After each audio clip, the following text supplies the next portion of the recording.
আমার প্রিয় খ্রিস্টীয় বন্ধুরা, আপনাদের প্রত্যেককে প্রভু যিশু নামে স্বাগত জানাই। আপনারা দেখছেন জিসাস ভয়েস বাংলা চ্যানেল। আজকে একটি আমরা বিষয় দেখব, যে বিষয়টি বর্তমান সময়ে প্রত্যেকটা বাড়িতে দেখা যায়।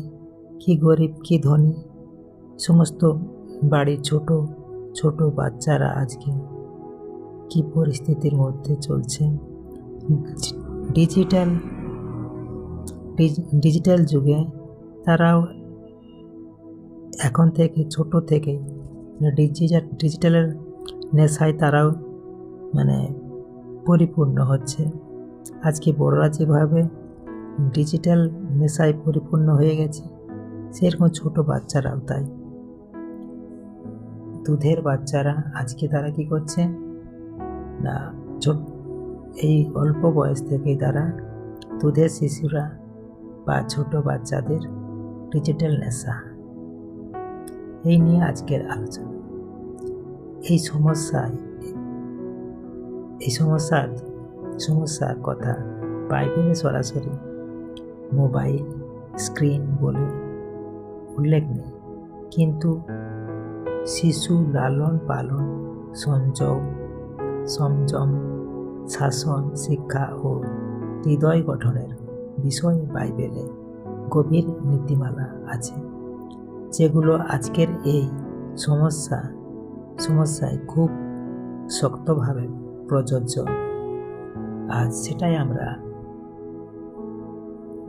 বাইবেল ভিত্তিক উপায়, ব্যাখ্যা এবং শেষে একটি প্রার্থনা আমরা করব।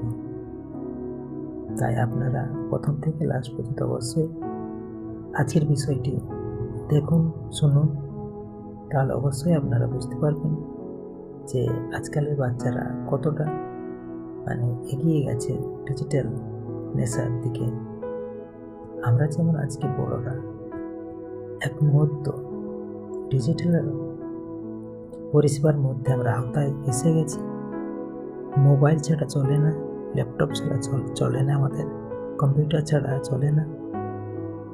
প্রতিটা মুহূর্তে আমাদেরকে কেউ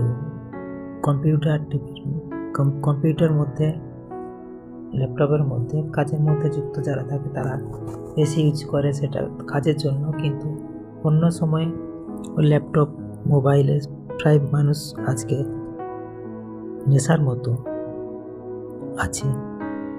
তো সেটা নিয়ে তো এখানে বড় মানুষদের আলোচনা করছি না, ছোট্ট বাচ্চাদের ও শিশুদের, দুধের শিশুরা আজকে মোবাইল এই মুহূর্তে আমরা দেখলে বুঝতে পারি সারা বিশ্বে ছোট ছোট বাচ্চারা আজকে মোবাইলের কি নেশার মধ্যে তারা পড়ে গেছে।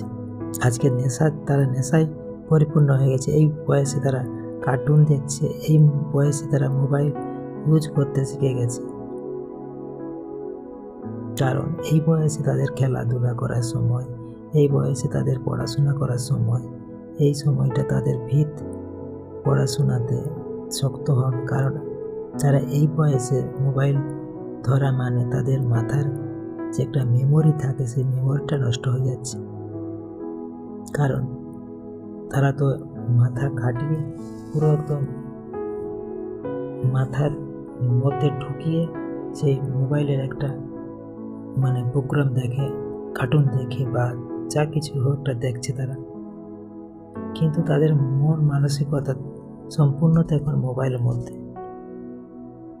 তো ছোট বাচ্চাকে যখন তার মা খাওয়াচ্ছে, খেতে চাচ্ছে না, কিন্তু যখনই মোবাইলটা হাতে দিচ্ছে, কার্টুন চালিয়ে দিচ্ছে, সেই বাচ্চা তখন খেতে শুরু করছে। তাহলে আজকালে বায়না ধরলেও বাচ্চারা, আমরা বড়রা কি করছি, তাদের হাতে মোবাইল তুলে দিচ্ছি। তাহলে আমরা কত করছি, নিজেদের বাচ্চাদের উপরে ক্ষতি করছি আর কি। তো সেটাই আমরা এখন পয়েন্ট দেখি কটা পরপর। আমরা ফার্স্ট 1 নম্বর পয়েন্টে দেখি, শিশুকে পথ দেখিয়ে বড় করার দায়িত্ব বাবা মায়ের।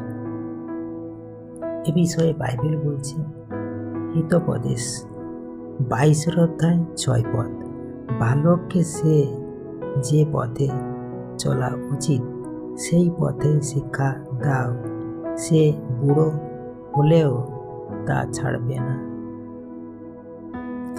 এই বাক্যের প্রভু বলছেন, শিশু নিজের ঠিক ভুল বোঝে না, ডিজিটাল স্ক্রিন তাকে চুপ করায় কিন্তু হৃদয়কে শাসন করে না। বাইবেল শেখায় অভিভাবকেই শিশুর অভ্যাস গড়ে তোলে। ছোটবেলায় যা ঢুকে যায় সেটাই পরে নেশা বা স্বভাব হয়। তা স্ক্রিন নয়, মানুষের স্পর্শ, কথা, চোখের যোগাযোগ, গল্প ও প্রার্থনা শিশুর আসল খাবার। 2 নম্বর পয়েন্ট আমরা দেখি অতিরিক্ত স্ক্রিন, সংযমের অভাব। বাইবেলের 1 করিন্থীয় 6:12 সব কিছুই আমার জন্য বৈধ, কিন্তু সব কিছু উপকারী নয়। আমি কোনো কিছুর অধীন হব না। প্রভুদের বাক্যে বলছেন, ডিজিটাল জিনিস নিজে পাপ নয়, কিন্তু যখন শিশু স্ক্রিন ছাড়া শান্ত হতে পারে না, খাওয়া, ঘুম, কথা বলা সবই স্ক্রিনে নির্ভরশীল, তখন সেটা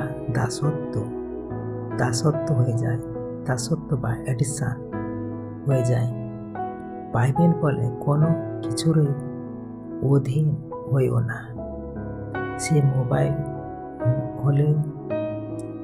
এবার 3 নম্বর পয়েন্ট আমরা দেখি শিশুদের জন্য শান্ত পরিবেশ ঈশ্বরের ইচ্ছা। বাইবেলে আমরা দেখি গীত সংহিতা 127:3 পদ, দেখো সন্তানেরা সদাপ্রভুর দান।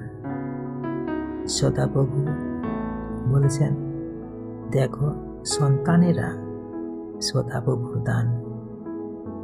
আবার মথিতে কি বলছে, 9:14 পদে, শিশুদের আমার কাছে আসতে দাও, তাদের বাধা দিও না। এই বাক্যগুলি 2 বাক্য ঈশ্বর বলছেন, শিশু ঈশ্বরের দান। স্ক্রিন যদি শিশুকে অস্থির করে, রাগী করে, একা করে, তাহলে সেটা ঈশ্বরের দেওয়া শান্ত শৈশবকে কেড়ে নিচ্ছে। যিশু শিশুদের কোলে নিয়েছিলেন, স্ক্রিন দেননি। সেটা আমাদের মাতা পিতাকেও সে লক্ষ্য রাখতে হবে যে আমাদের শিশু কোনটা চাই, মোবাইল স্ক্রিন চাই, না আমাদের আদর ভালোবাসা যেন চাই, না আমাদের মায়া মমতা যত্ন চাই। আমাদেরকে সেটা দেখতে হবে আগে, কারণ আমাদের শিশুকে আমরা নিজেরাই আপন করে যতক্ষণ না ভালোভাবে নিচ্ছি, ততক্ষণ সেই বাচ্চা অনেক রকম বাহানা করবে, অনেক কিছু চাইবে। তাহলে কিন্তু আমাদেরকে লক্ষ্য রাখতে হবে আমাদের বাচ্চার ভবিষ্যতের জন্য। তো যাই হোক, এবার 4 নম্বর পয়েন্ট দেখি বাস্তব উপায়।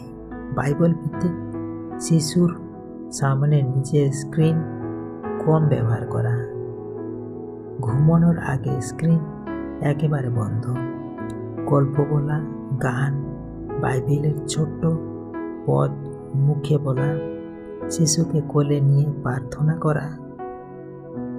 কান্না মানে স্ক্রিন নয়, কখনো আদর, কখনো শাসন।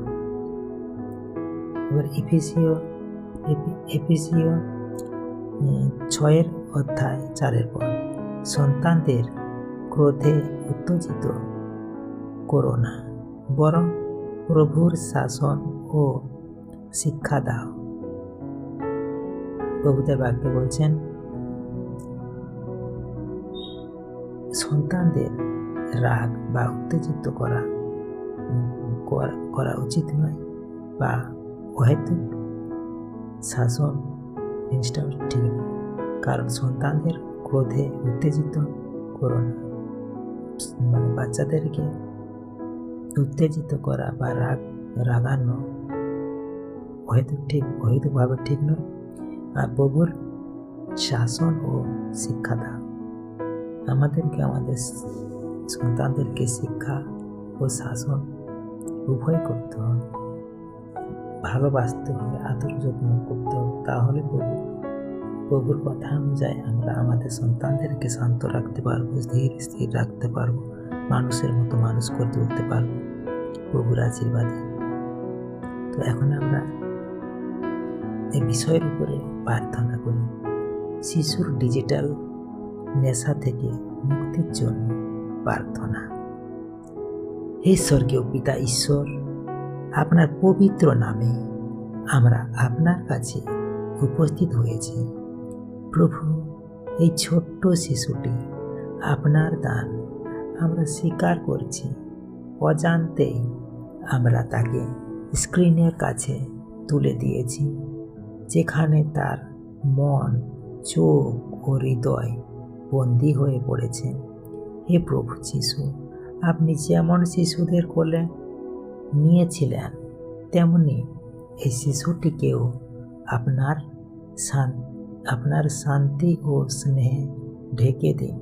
পবিত্র আত্মা, এই শিশুর মন থেকে অস্থিরতা, নির্ভরতা ও নেশার শিকড় উপড়ে ফেলুন।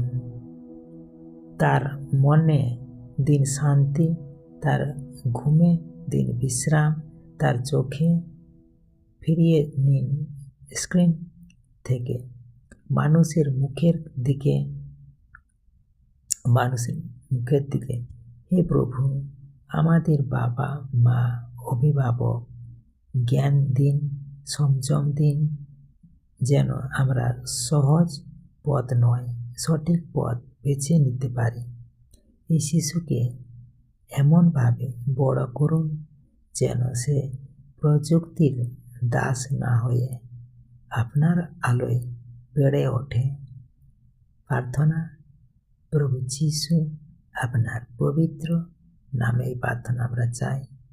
Amen, amen, amen. জয় যিশু, জয় যিশু, জয় যিশু। Praise the Lord.